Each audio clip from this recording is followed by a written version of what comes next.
this WrestleTalk news, new details on Bray Wyatt's WWE return, another NXT star could be getting a call-up, and Tempest has revealed SmackDown. Subscribe and enable notifications to always on for daily wrestling news videos.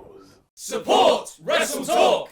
It has been a week since WWE finally pulled the White Rabbit out of the hat and revealed the long-awaited return of Bray Wyatt. Fans have been clamoring for Wyatt's return to wrestling ever since his release in July 2021, with many fans speculating he could make his way to promotions such as AEW and Impact. However, Dave Meltzer has reported why that never happened in the Wrestling Observer newsletter. In short, it comes down to the almighty dollar, with Dave writing there was interest from AEW, AAA and Impact, but none came to fruition in at least two, if not all of the cases, because the sides were far apart on money. Wyatt was one of the higher paid stars in WWE and one of the top merch sellers in the company prior to his release, so it comes to no surprise that he would be driving a hard bargain. That was not the only bit of new information on Wyatt's return. However, as Sean Ross Sapp of Fightful Select also added some new insight into Wyatt's new character, or more specifically, his new mask. Sean reported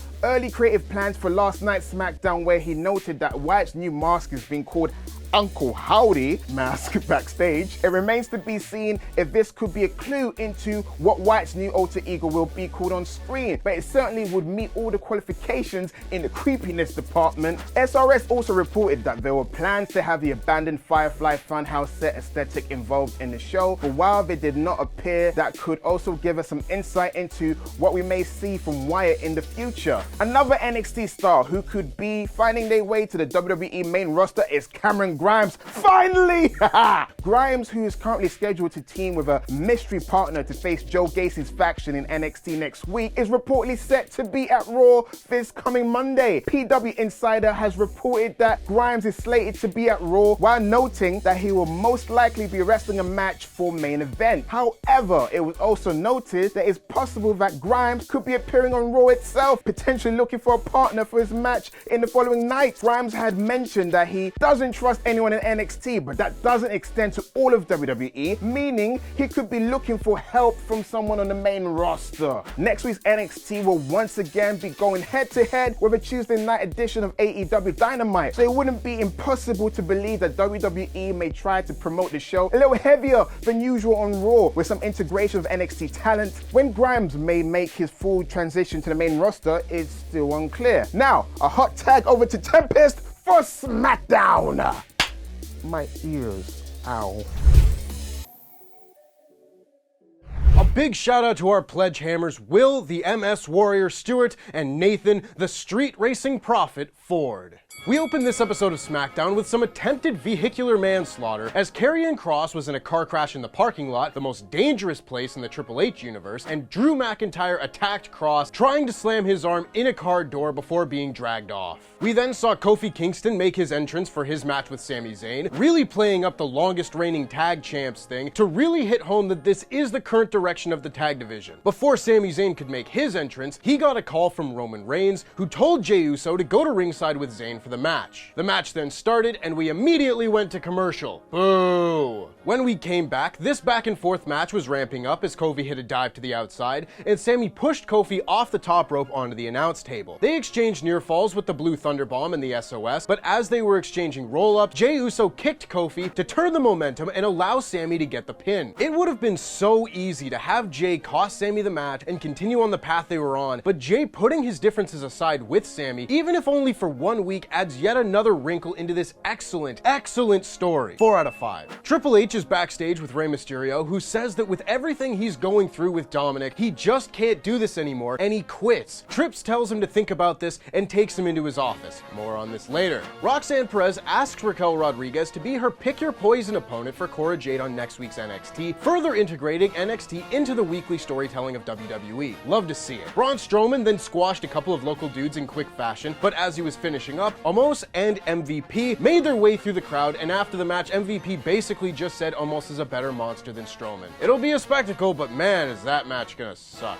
Could be wrong, but I doubt it. 2 out of 5. Sami, Jay, and Solo Sikoa are backstage where Sami takes full credit for the win earlier and doesn't acknowledge Jay's contributions, and it may shock you to learn that Jay did not take this well. Solo didn't even acknowledge him. Damn, bro, that's cold. You gonna do your own brother like that? We then had the in-ring return of LA Knight, who took on Mansoor. As a match, this was pretty standard stuff. Maxine Dupri and Massey got in LA Knight's way and allowed Mansoor to get the heat briefly before Knight hit his leaping neckbreaker and the blunt force trauma for the win. This was a solid way to introduce LA Knight's moveset to the main roster audience, but then after the match, he reminded everyone that he is in fact still a heel, calling the fans incels and saying he's putting the entire roster on notice. Yeah, 3 out of 5. Raquel, Roxanne, and Shotzi then took on Damage Control, and I really hope we see more of Roxanne Perez on the main roster sooner than later. She would instantly be one of the best wrestlers on SmackDown. She got to mix it up with Io Sky and Bayley, which was in fact great, hitting a suicide dive to the outside, taking out Bayley. Shotzi tagged in and they got the heat on her before Raquel tagged in for the comeback. She tried to hit her powerbomb on Dakota Kai on the outside, but Io hit her acai moonsault and then Shotzi hit a high cross. Bayley and Roxanne countered each other's finishers before Bayley got the roll-up win. Bayley really needed a win here, and you can beat a star from NXT without doing too much damage to them. This was really solid. More Roxanne, please. 3 out of 5.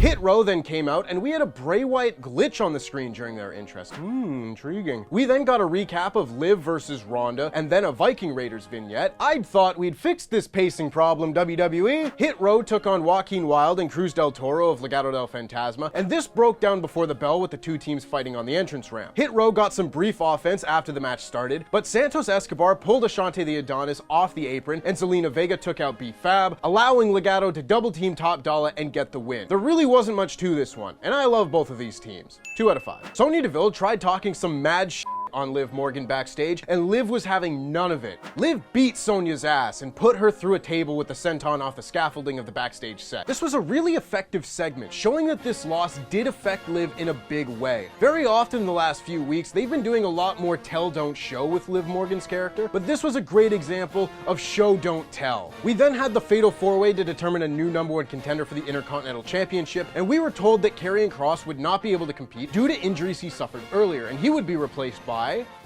Rey Mysterio. This may be the biggest net positive one match has ever had. They also announced that Rey has officially been moved to SmackDown. Oh, happy days! What a win for the SmackDown roster. Holy smoke. Rey took on Ricochet, Sheamus, and Solo Sikoa, and they did a great job of pairing off with the person who would make the best opponent for each other in this match. We got a fun brawl between Sheamus and Solo, while Rey and Ricochet did what they do best. Sami Zayn and Jey Uso attacked Sheamus to keep him from winning the match until they were run off by the Brawling Brutes. Meanwhile, Rey spiked Ricochet and hit the 619 and the splash for the win. Rey Mysterio versus Walter is going to be so fucking good, I can't wait. This is the kind of match that makes everyone involved look good, including the IC title and the champion. Hell yeah. 5 out of 5. We then finally had the return of Bray Wyatt, who entered the ring and spoke as the closest we've come to Wyndham Rotunda yet in WWE. He spoke about how he lost everything over the last year, from his career to his self-confidence, and he would listen to people say that his words saved them,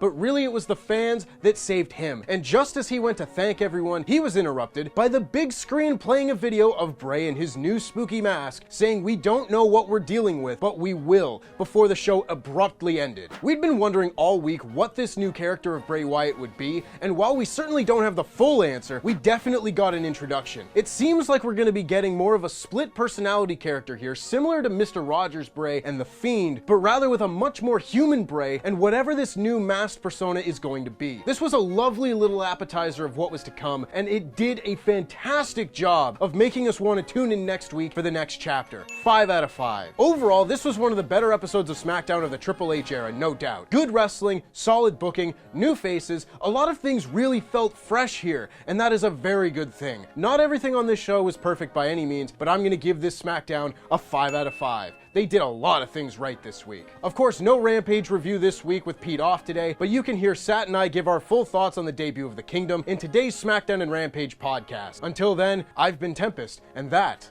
was wrestling.